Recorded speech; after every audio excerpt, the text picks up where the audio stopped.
చేసుకోవాలి అనేటువంటి ఒక దుర్మార్గపు ఆలోచనతో చేస్తున్న పనిది. ఇక మోదీ నియంత్రణలో ఉన్న వ్యవస్థలు అంతర్గతంగా కుదేలవుతూ ఉన్నాయి కాబట్టి ఏడాదిలోపు మోదీ పదవిని కోల్పోవచ్చు, మోదీ పదవి పోతుంది అంటూ ఉన్నారు రాహుల్ గాంధీ. ఒకసారి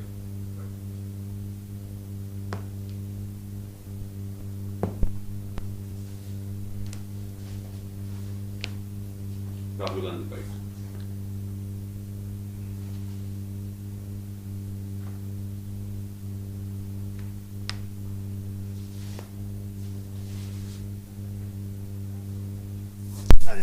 मेरा असेसमेंट है 1 साल के अंदर मोदी जी प्राइम मिनिस्टर नहीं होंगे।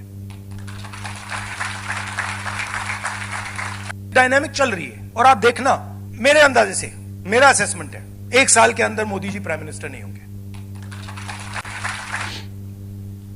సార్ గత కొంతకాలంగా ప్రచారం జరుగుతోంది కదా సార్, ప్రధానిగా మోదీని మారుస్తారు అని చెప్పేసి దాన్ని బీజేపీ అండ్ ఆర్ఎస్ఎస్ కూడా ఖండించాయి. ఇప్పుడేమో రాహుల్ గాంధీ అంటూ ఉన్నారు అంతర్గతంగా వ్యవస్థలు కుదేలవుతూ ఉన్నాయి, మోదీ నియంత్రించలేకపోతూ ఉన్నారు, సో పదవిని కోల్పోబోతూ ఉన్నారు అని చెప్పేసి మీకు ప్రచారం ఎవరు చేశారు?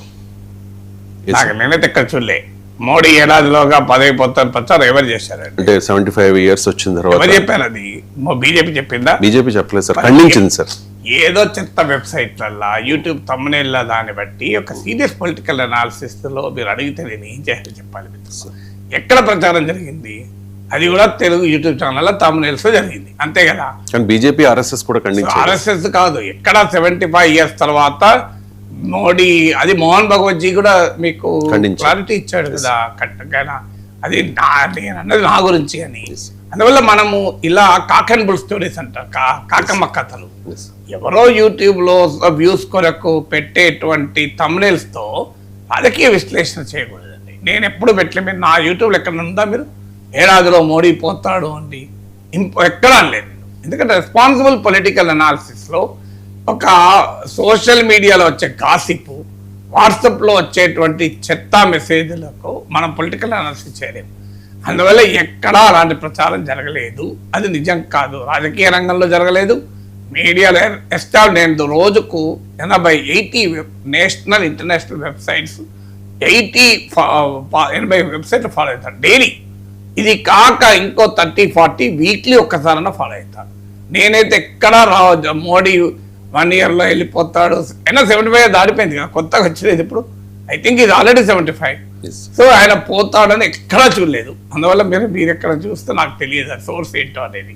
సో అందువల్ల ఎక్కడా కూడా అలాంటి ప్రచారము పొలిటికల్ సర్కిల్లో జరగలేదు, మెయిన్ స్ట్రీమ్ మీడియాలో జరగలేదు. ఇక డిజిటల్ సోషల్ మీడియాలో ఏది పెడతా పెడతా, దానికి మనం పట్టించుకోవాల్సిన అవసరం నాకు లేదు. ఇకపోతే రాహుల్ గాంధీ ఏమంటున్నాడు, ఏడాదిలో ఇది ఫస్ట్ టైం ఈ స్టేట్మెంట్ ఇంతవరకు నేను ఎప్పుడు వినలే, మేరా అసెస్మెంట్ మే అన్నాడు. సో రాహుల్ గాంధీ అసెస్మెంట్లో కాంగ్రెస్లో ఏం జరుగుతుందో చెప్తే కాస్త నమ్ముతాం, కానీ బీజేపీలో ఏం జరుగుతుందంటే బీజేపీ రాహుల్ గాంధీ అంచనాలకు అందనలేదు కనుకనే కదా 3 సార్లు అధికారంలోకి వచ్చింది. రాహుల్ గాంధీ అంచనాలకే బీజేపీ అందితే ఇవాళ 71% of the country is ruled by BJP కదా. కాంగ్రెస్ పార్టీ అంచనాలకు రాహుల్ గాంధీ అంచనాలకే కనుక బీజేపీ అందితే, అందువల్ల ఇలాంటి అసెస్మెంట్లతో లాభం లేదు. నేను చాలాసార్లు చెప్పాను, ప్రధాన ప్రతిపక్షం కానీ ప్రతిపక్షాలు కానీ చేస్తున్న పెద్ద పొరపాటు ఏంటంటే మోడీ సెంట్రిక్ క్యాంపెయిన్.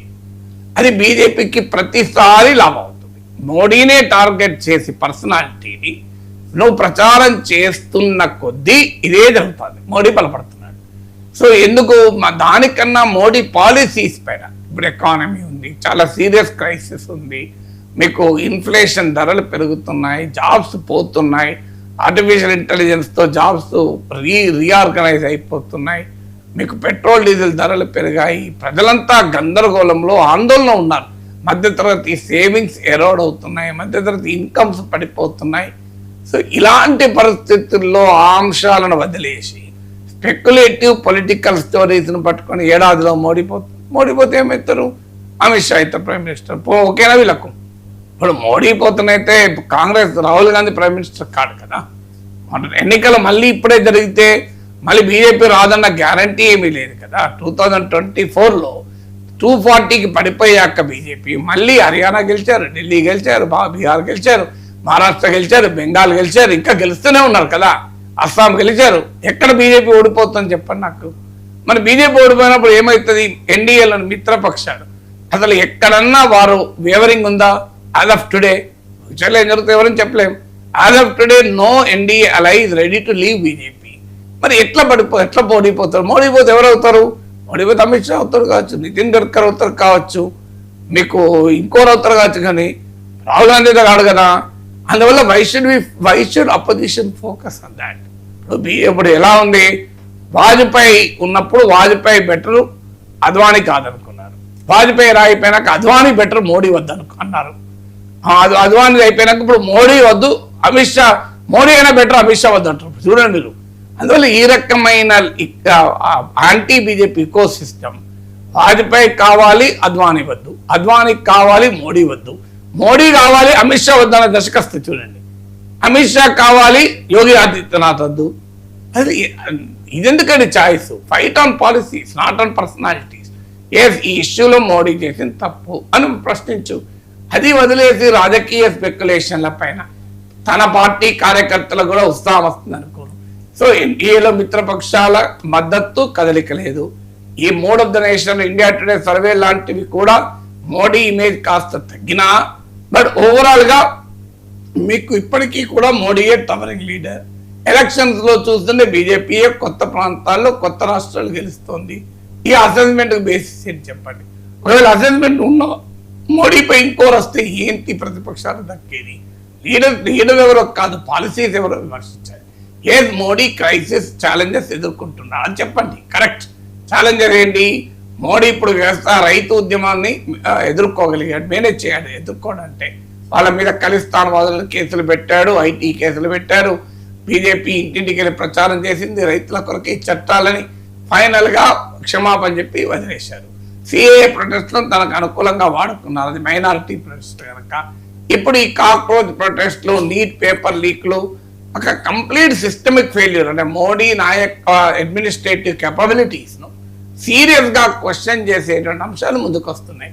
అది ఎకనామిక్ క్రైసిస్ కావచ్చు. ఇప్పుడు బంగారం కొనొద్దని మిడిల్ క్లాస్ అందరిలో ఆందోళన క్రియేట్ చేశారు. పెట్రోల్ ధరలు, డీజిల్ ఇష్టం వచ్చినట్టు పెంచి ప్రజలపైన భారాలు మోపుతున్నారు. ఇప్పుడు తాజాగా మీకు NEET leak, CBSE leak, common university entrance exam leak, అన్ని లీక్లే.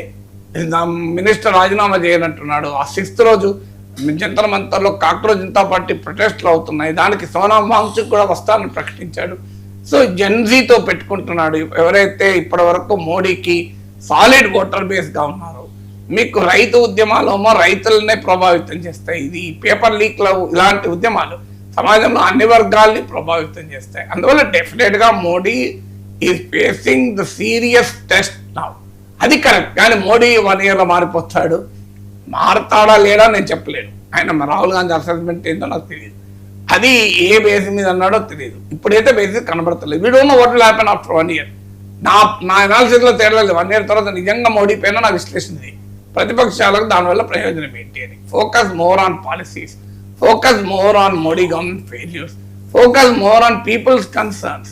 ఆటోమేటిక్ గా మోడీ ఉంటాడా ఉండడా అనేది ప్రజలు తెలుసుకుంటారు. మీరైతే ప్రజా సమస్యల మీద ఫైట్ చేయండి.